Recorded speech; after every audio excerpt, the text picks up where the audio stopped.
Assalamualaikum warahmatullahi wabarakatuh. Perkenalkan, saya Sibu Ciati dari kelompok 2 TOT. Saya dari jurusan Hukum Tata Negara akan mengerjakan tugas sekaligus menjelaskan mengenai alur pendirian koperasi, pengesahan serta landasan hukumnya gitu ya. Legal opinion apa yang membuat saya dapat menjelaskan hal demikian gitu. Jadi sebenarnya menengok sedikit tentang perkembangan koperasi di Indonesia pada saat ini, kontribusi koperasi di Indonesia terutama kepada produk domestik bruto per 5 Juni 2019 itu sebesar 5,1%. Yang oleh karena itu Indonesia itu sangat perlu banyak sekali koperasi yang dikelola secara baik dan lebih banyak menginovasi perkembangan melalui kegiatan-kegiatan perkoperasian seperti itu. Jadi koperasi tidak hanya melulu mengenai simpan pinjam, jadi harus banyak inovasi lagi mengenai pengelolaan koperasi agar dapat menunjang perekonomian Indonesia dan mensejahterakan anggota pada umumnya gitu. Langsung saja ke landasan hukum koperasi.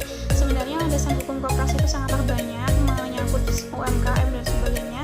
Tapi di sini saya hanya menyebutkan 2 atau 3 saja landasan sambil saya menjelaskan nanti. Yang pertama itu Undang-Undang Nomor 25 Tahun 1992. Semua orang sudah tahu bahwa ini adalah undang-undang tentang perkoperasian.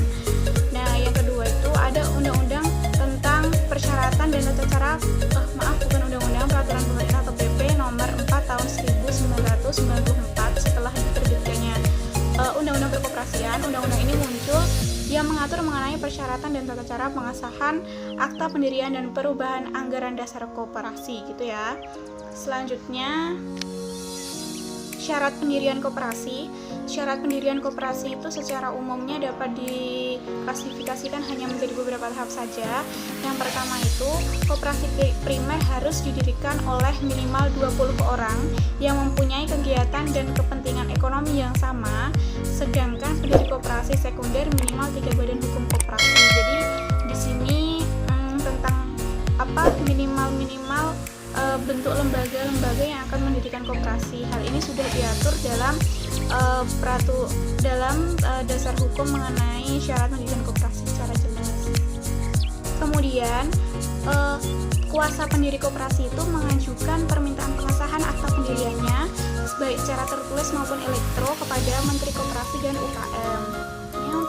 Setelah hal itu, pengajuan pengesahan akta pendirian koperasi itu perlu melampirkan beberapa hal, diantaranya ada 2 rangkap akta pendirian koperasi, 1 diantaranya bermaterai, berita acara rapat pendirian koperasi, termasuk pemberian kuasa untuk mengajukan permohonan pengesahan, surat bukti penuturan modal yang paling sedikit sebesar simpanan pokoknya, lalu rencana awal kegiatan usaha koperasinya harus jelas. Kemudian terkait berita acara rapat pendirian koperasinya itu harus dilengkapi berkas-berkas mengenai daftar hadir rapat pendirian, fotokopi KTP pendiri sesuai daftar hadir, surat kuasa pendiri, surat rekomendasi instansi terkait dengan bidang usaha yang akan dijalani. Kemudian setelah itu koperasi sekunder harus ditambahkan dokumen-dokumen seperti hasil berita acara rapat pendirian koperasi dan surat kuasa koperasi primer atau koperasi sekunder yang tadi itu. Untuk pendirian koperasi, keputusan pengesahan badan hukum baik sekunder maupun primer, calon anggota koperasi primer atau sekunder, calon anggota melampirkan nomor pokok wajib pajak atau NPWP yang masih aktif. Kemudian ada tambahan, syarat tambahannya itu untuk pendirian koperasi simpan pinjam dan koperasi simpan pinjam syariah bisa lebih jelasnya dilihat di pasal 10 ayat 5 dan 6 Permen Koperasi dan UKM nomor 9 tahun 2018 yang terbaru. Kemudian masuk ke tahap alur pendirian koperasi. Nah, di sini itu disingkat saja ya. Mengenai tahapan dan tata cara pendirian koperasi itu sudah diatur dengan jelas di Permen Koperasi dan UKM nomor 9 tahun 2018. Yang pertama itu adalah perencanaan pendirian koperasi. Lalu hal apa saja sih yang ada di dalamnya?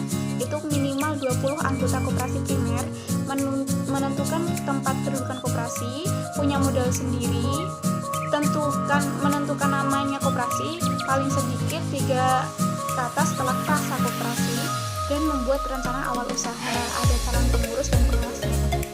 Tentunya yang nomor 2 adalah penyampaian rencana dan konsultasi ke dinas daerah atau pusat atau mungkin kementerian. Lalu rapat pendirian koperasi itu adalah poin ketiga, yang harus dihadiri calon pendiri minimal 20 orang. Untuk primer, dihadiri pejabat penyuluh dari dinas atau kementerian, dapat dihadiri notaris, dapat rapat pendirian koperasi dipimpin oleh pimpinan dan sekretaris yang ditunjuk oleh pendiri, dan masih banyak lagi. Intinya, rapat pendirian koperasi itu beberapa hal di dalamnya juga harus perlu diperhatikan. Kemudian poin keempat itu ada verifikasi nama koperasi. Nah, verifikasi nama koperasi itu ada kaitannya dengan notaris mengonfirmasi penetapan nama koperasi pada sistem administrasi layanan badan hukum koperasi atau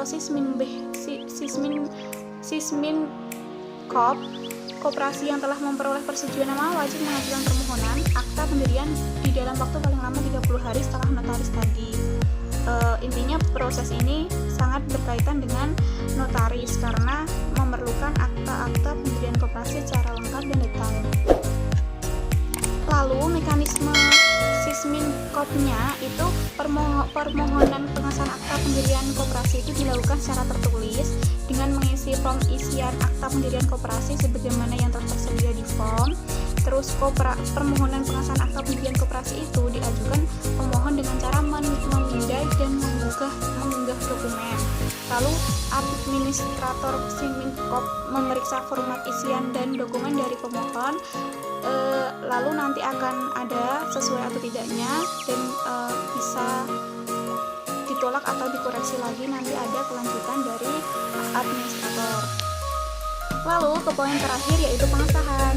Nah, pengesahan pendirian koperasi ini Menteri menerbitkan keputusan pengesahan akta pendirian koperasi dalam jangka waktu paling lama 7 hari terhitung sejak pengisian format isian akta yang di atas tadi. Nah, akta pendirian dan dokumen yang telah diunggah dinyatakan telah memenuhi secara lengkap dan benar, baru nanti akan diterbitkan oleh kementerian. Lalu, keputusan menteri disampaikan kepada pemohon secara elektronik atau e-information. Lalu, notaris bisa langsung mencetak surat keputusan menteri tentang pengesahan akta pendirian koperasi, ya, karena notaris selalu mendampingi proses pendirian koperasi mulai dari pembuatan akta sampai diterbitkannya surat dari kementerian tadi, surat keputusan. Nah, setelah itu, keputusan pengesahan akta pendirian koperasi dihimpun Kementerian Koperasi dan UKM serta dicatat di dalam buku daftar umum koperasi dan dapat dibuat secara elektronik. Maka hal ini akan memudahkan mekanisme kelanjutan pendirian koperasi tersebut. Yang terakhir, Kementerian Koperasi dan UKM wajib menyampaikan salinan keputusan pengesahan akta pendirian koperasi kepada dinas, provinsi atau kabupaten kota setempat di lokasi kedudukan koperasi tersebut dibuat. Ya, mungkin itu ya penjelasan secara singkatnya. Jika ada kurangnya, saya mohon maaf sebesar-besarnya.